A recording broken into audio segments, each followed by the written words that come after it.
વેરાવળથી તન્નાવીથી બીડી chocolates. આપણે ચોકલેટ્સનો business ઘરેથી જ છેલ્લા 5 વર્ષથી કરીએ છીએ. જે આપણું મારું સ્ટડી તો M.Com કરેલું છે, બટ આપણે એવું લાગે છે કે નહીં, બિઝનેસ છે એ આપણા માટે સુટેબલ છે. આપણે ઇન્ટરેસ્ટ બિઝનેસમાં જતો, જોબ પણ આપણે મળતી હતી છતાં આપણે નથી કરેલી.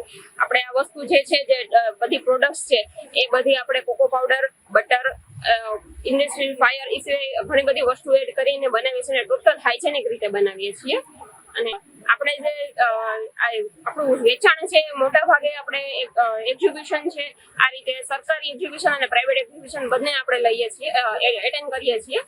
તો એનાથી જ આપણે આનો ગ્રોથ મળે છે. અહીંયા ખાસ કરીને સરકારે જે આયોજન કરેલું છે એમાંથી અમને આફ્ટર રિસ્પોન્સ બહુ સારો મળે છે. અહીંથી કસ્ટમર પણ મળે છે, અમારા વિઝિટિંગ કાર્ડ લઈ જાય છે અને ઘરેથી પણ અમને એટલો બધો કસ્ટમરનો પણ એટલો જ રિવ્યુ મળે છે. તો થેન્ક યુ સો મચ કે આપણે સરકારને આપણો આભાર માનીએ છીએ કે જેથી કરીને આવી રીતે ભવિષ્યમાં પણ આવી જ રીતે મેળા કરતા રહી અને અમારા જેવા લોકો જે લોકો ઘરેથી કરે છે તેમને